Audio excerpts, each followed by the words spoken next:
Hello everyone. இந்த வீடியோல நம்ம பார்க்க போறது characteristics of photon. இது ரொம்ப இம்பார்ட்டன்ட் 3 மார்க் क्वेश्चन. இந்த क्वेश्चन நீங்க நல்லா புரிஞ்சுக்கணும், பேசிக் கத்துக்கணும்னு ஆசைப்பட்டீங்கன்னா law of photoelectric effect னு ஒரு டாபிக் எடுத்துர்க்கோம். அதோட லிங்க் வந்து டிஸ்கிரிப்ஷன்ல கொடுத்திருக்கேன்.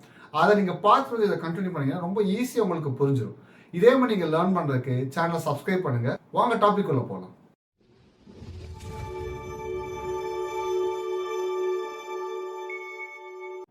ஸ்டூடண்ட்ஸ், இந்த क्वेश्चनல மொத்தம் 5 பாயிண்ட் இருக்கு. இந்த ஹிண்ட்டை மட்டும் நீங்க ஞாபகம் வச்சீங்கன்னா நீங்க ஓனாவே அந்த சென்டென்ஸ் எழுத முடியும். ஃபர்ஸ்ட் ஃபோட்டான் என்னன்னு பாருங்க.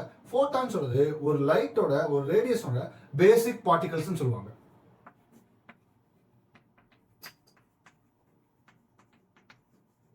நீங்க பாத்துருப்பீங்க, வீட கூட்டும் போது ஜன்னல் வழியா லைட் வரும். அப்போ உள்ள பாத்தீங்கன்னா சின்ன சின்ன டஸ்ட் பார்ட்டிகல் அப்படி சுத்திக்கிட்டே இருக்குமா? அதே மாதிரிதான் ஒரு லைட்னு சொல்றது பாத்தீங்கன்னா ரொம்ப அதிகமான சின்ன சின்ன பாயிண்ட் இருக்கும். அந்த பாயிண்ட் என்னன்னு சொன்னாங்க எனர்ஜி பேக்கெட்னு சொல்லுவாங்க. அப்போ ஃபோட்டான்ஸ் சொல்றது லைட்டோட எனர்ஜி பேக்கெட்னு சொல்லுவாங்க. அதெல்லாம் சேர்ந்து தான் நமக்கு லைட்டுக்கு வந்து பாத்தீங்கன்னா எனர்ஜி கொடுக்குது, பிரைட்னஸும் கொடுக்குது. ஸோ அதுக்கான 5 கேரக்டர்ஸ் பார்க்க போறோம். ஃபர்ஸ்ட் கேரக்டர் பாருங்க, photons of light with suitable frequency and wavelength.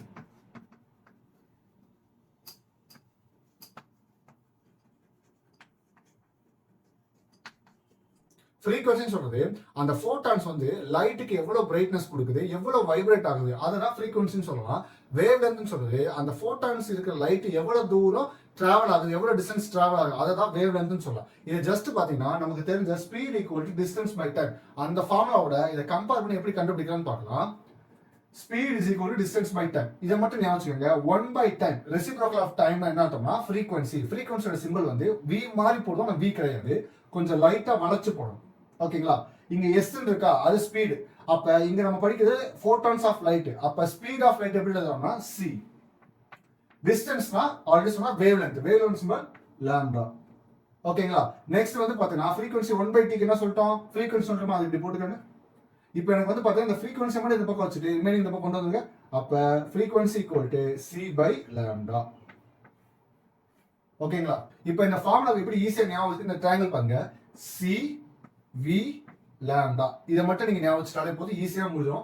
So நம்ம பார்க்க போறது photons of light. அதோட சிம்பிள் என்னது? e. e ஓட ஃபார்முலா h v. இங்க v ன்னு சொல்றதுன்னா frequency. ஸோ இங்க v ஓட வேல்யூ சப்ஸ்டிட் பண்ணுவீங்க c by lambda. ஸோ நீங்க இந்த மாதிரி ஈஸியா நீங்க ஃபார்முலா ஞாபகம் வச்சுக்கலாம். செகண்ட் பாயிண்ட் பாருங்க, energy of photons determined by. அப்ப ஒரு ஃபோட்டானுக்கு எனர்ஜியை எதை வச்சு கண்டுபிடிக்கலாம்னு பாத்தீங்கன்னா, ஒன்னு ஃப்ரீக்வன்சியை வச்சு கண்டுபிடிக்கலாம். எதை வச்சு கண்டுபிடிக்க முடியாது? நம்ம ஆல்ரெடி பார்த்தா போட்டோ எலக்ட்ரிக் எஃபெக்ட்ல பார்த்தோம்ல, இன்டென்சிட்டியை வச்சு கண்டுபிடிக்க முடியாது. சோ அதனால தான் பாத்தீங்கன்னா E ஈக்குவல் டு h என்ன போட்டுருக்கோம், V போட்டுருக்கோம். V னா ஃப்ரீக்வன்சி. ஃப்ரீக்வன்சியை வச்சு மட்டும் தான் ஃபோட்டான்ஸோட எனர்ஜியை கண்டுபிடிக்க முடியும். தேர்ட் பாயிண்ட் பாருங்க, speed of photon is equal to இருக்கு. இது ஒரு சின்ன எக்ஸாம்பிள் பாருங்க. நீங்க ஒரு கார்ல டிராவல் பண்றீங்க, காரோட ஸ்பீடு 100 km/h ஸ்பீட்ல போகுதுன்னா உங்களோட ஸ்பீட் என்னது? அதே ஸ்பீடு தான், 100 km/h தானே. அதே மாதிரி தான் இந்த ஃபோட்டான்ஸ்ல எங்க இருக்கு? லைட்ல தானே இருக்கு. அப்ப speed of photon is equal to speed of light. அதே மாதிரி மொமெண்டம் ஆஃப் ஃபோட்டான் வந்து எதுக்கு இருக்கும்? லைட்டோட மொமெண்டத்துக்கு ஈக்குவலா இருக்கும். So it's momentum. சோ மொமெண்டமோட சிம்பல் என்னது? p. அந்த மொமெண்டமோட formula p equal to energy by speed of photon. அப்ப E ஓட வேல்யூ நமக்கு தெரியும். என்னது E ஓட வேல்யூ? hv. அதை சப்ஸ்டிட் பண்ணுங்க, hv by c. நமக்கு c ஓட வேல்யூ தெரியும், lambda v. அதை நீங்க சப்ஸ்டிட் பண்ணுங்க, hv c பதிலா lambda v. அப்ப v கேன்சல் ஆகும், அப்ப equal h by lambda. So இதுதான் வந்து பார்த்தா மொமெண்டமோட ஃபார்முலா. ஃபோர்த் பாயிண்ட் பாருங்க, photons are. photons வந்து பாசிட்டிவா நெகட்டிவா? ரெண்டுமே கிடையாது, அது நியூட்ரல். அப்ப ரெண்டுமே இல்ல, நியூட்ரல்னா அது எந்த ஃபீல்ட்லயுமே அஃபெக்ட் ஆகாது.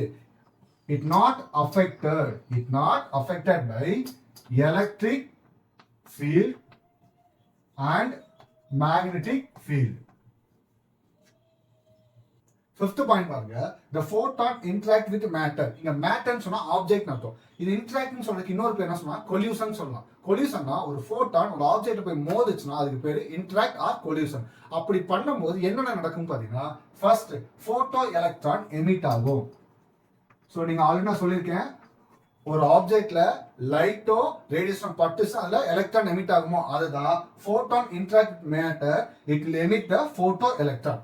அப்படி எலக்ட்ரான் எமிட் ஆகும்போது என்னென்ன சேஞ்சஸ்லாம் நடக்குதுன்னு பாத்தீங்கன்னா total energy, linear and angular momentum எல்லாமே சேஞ்ச் ஆகாது, அப்படியே தான் இருக்கும். அதுக்கு பேர் என்ன சொன்னா கன்சர்வ்.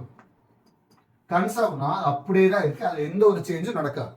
மூணாவது பாத்தீங்கன்னா நம்பர் ஆஃப் போட்டான். இப்ப பாத்தீங்கன்னா ஒரு ஆப்ஜெக்ட் இப்படி நான் மோதுனா அந்த ஆப்ஜெக்ட் கண்டிப்பா டேமேஜ் ஆகுமா? அதே மாதிரி தான் ஒரு லைட்டோ ரேடியேஷன் ஒரு ஆப்ஜெக்ட்ல பட்டுச்சுன்னா ஒன்னு எலக்ட்ரான் எமிட் ஆகும். எலக்ட்ரான் எமிட் ஆச்சுன்னா அந்த மெட்டல் இருக்கிற நம்பர் ஆஃப் எலக்ட்ரான்ஸ் கம்மியா இருக்குமா?